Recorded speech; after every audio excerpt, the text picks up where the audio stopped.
배우 선우은숙 씨가 자신의 친언니를 강제추행한 혐의로 재판에 넘겨진 전 남편 유영재 씨 재판에 증인으로 출석을 했습니다. 피고인으로 출석한 유영재 씨도 주목받고 있습니다.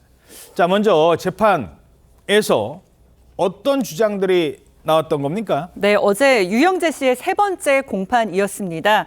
여기에 피고인 유영재 씨가 출석을 했고요. 그리고 선우은숙 씨도 증인으로 출석을 해서 전 남편 유영재 씨에게 이 엄벌을 처해달라 요구했습니다. 선우은숙 씨는 이 자리에서 이혼을 결심하게 된 배경과 그리고 강제추행 혐의로 고소하게 된 배경 등에 대해서 이야기를 했는데, 이 선우은숙 씨는 앞서 유영재 씨와 합의 이혼을 이제 서류를 접수를 한 후에 다시 잘해보자는 유영재 씨의 말에 이 이혼을 취하하려고 했다고 합니다. 그런데 그때 언니가 너가 충격받을까 봐 지금까지 말을 못했는데 이혼을 취하하면 안 될 것 같다면서 녹취를 하나 들려줬다고 합니다. 아, 본인은 이혼을 하려고 하다가 그냥 취하려고 했더니 언니가 아니야, 내가 진실을 얘기할 게 있어 라고 해서 녹취를 틀어준 거군요. 네, 그러니까 이혼을 해야 할 것 같다면서 녹취를 틀어줬는데, 선우은숙 씨는 녹취를 듣고 멘붕에 빠졌고 혼절하기도 했다고 했습니다. 혼절을요? 상상도 못했던 말을 언니의 입을 통해서 들었다고 하는데요. 그 녹취록에 어떤 내용이 담겨 있었던 건지 이 선우은숙 씨의 변호인에게 직접 물어봤습니다. 들어보시죠. 법면과 관련해서 언니분께서 너 어떻게 이럴 수가 있냐. 내가 너의 처형인데 선웅숙 씨한테 이런 얘기들은 하지 말아달라고 좀 부탁하는 내용들이 있고, 그리고 법면과 관련된 사실들은 좀 구체적으로 좀 나열돼 있는데 그 정황이 매우 좀 흉측해서 좀 제 입으로 입에 담기는 조금 곤란한 것 같습니다. 변호사도 이 정황을 방송에다 얘기하기가 흉측하다고 합니다. 그러면서 이거 선우은숙 씨한테는 얘기하면 안 돼요. 이랬다는 거예요. 동생한테는 얘기하지 마세요. 이런 내용까지 있어요? 그렇습니다. 5차례 이 잘못된 신체적 접촉이 있었고, 그래서 선우은숙 씨의 언니분도 이 부분을 이제 녹취를 하게 된 거죠. 그런데 그 녹취에서 이제 드러난 내용입니다. 녹취에서 이 영재 씨가 부적절한 행동, 이 성추행을 한 뒤에 이것에 대해서 이 언니분이 항의를 하자, 이거는 은숙 씨가 알면 안 된다. 은숙 씨한테 말하지 말아달라 이렇게 부탁을 하는 내용이 그대로 들어 있었다는 겁니다. 또 지금 이제 변호인 저도 통화를 한 적이 있는데요.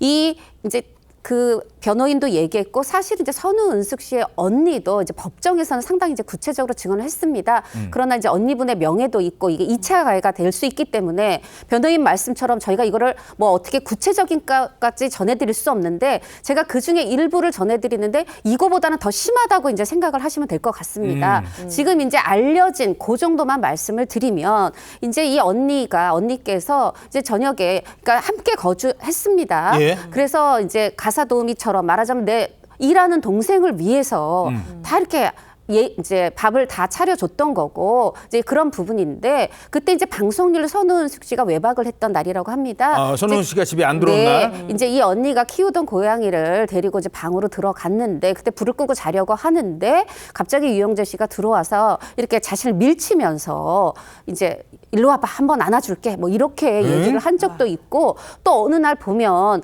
옷을 제대로 갖춰 입지 않은 상태로 내 침대에 앉아 있더라는 거죠. 그러면서 또 성추행 발언을 했다고도 하고요. 이런 내용들, 이제 이게 하나하나 다 들어있는 게 아니지만 이 녹취록, 이 부분을 이제 이혼을 취하하려고 하니까 언니가 들려줬을 때 선우은숙 씨가 이걸 듣고 최 기자 얘기한 것처럼 혼절을 했다는 겁니다. 응급실에 실려갈 정도였고, 그런데 이 언니만이 아니죠. 더 힘들었던 건 동생이 나 때문에 이혼하게 될까 봐 혼자 덮고 넘어가고 어떻게든 이제 참으려고 했던 이 언니는 또 이게 공황장애에 걸리시고 살도 6kg이 빠지고 이런 상황이 됐던 겁니다.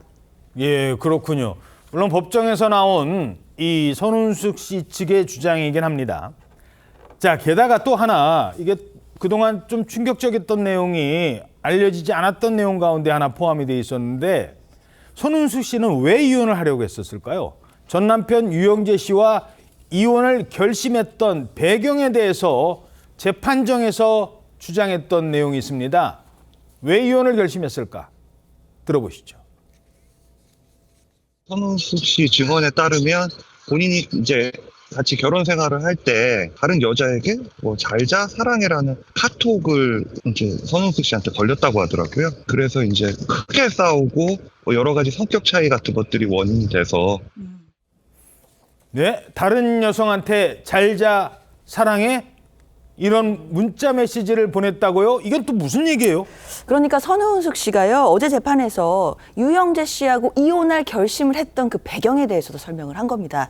그러니까 유영재 씨하고 다툰 적이 있었는데 그때 다른 여성과 주고받은 문자를 보게 됐다는 겁니다. 그 문자 내용이 유영재 씨가 잘자 사랑해 라고 했더니 상대방이 미투라고 답을 했다는 겁니다. 어허. 그러니까 선우은숙 씨는 이 문자를 보고 이 사람과는 같이 살지 말아야겠다라고 결심을 했다라고 했고, 결국에는 유영재 씨 측의 불륜까지도 주장한 것으로 봐야 될 것 같습니다. 다만 상대 여성이 뭐 누구인지 뭐 어떤 사이인지 이런 부분들은 밝혀지지는 않았고요. 선우은숙 씨 아시다시피 앞서 유영재 씨가 결혼 전에 사실혼 관계가 있었다, 이제 이걸 나중에 알게 됐다라고 하면서 지금 혼인 취소 소송까지도 제기해놓은 상황입니다. 예. 사실 선운숙 씨는 연예인입니다. 이런 사실이 알려진다는 것 자체가 얼마나 힘든 일이겠습니까? 재판이 끝나갈 때쯤 재판장이 마지막으로 하고 싶은 말 없느냐는 얘기를 합니다. 이때 선운숙 씨 이런 말을 남겼다고 합니다. 연예계 은퇴를 각오했습니다. 연예계를 은퇴할 각오로 이 자리에 서서 진실만을 이야기하고 싶다라고 얘기하셨고, 가족들이 처음에 이 고소를 좀 말렸다, 연예인이시기 때문에 이미지에 좋지 않은 영향을 주지 않겠냐라고 했는데, 선운숙 씨께서는 가족들한테 내가 이거를 보고도 가만히 있게 되면 언니에게 큰 죄를 지는 거다, 이거는 내가 연예인을 그만둘 각오로라도 언니를 도와야 된다라고 얘기를 하셨습니다. 예.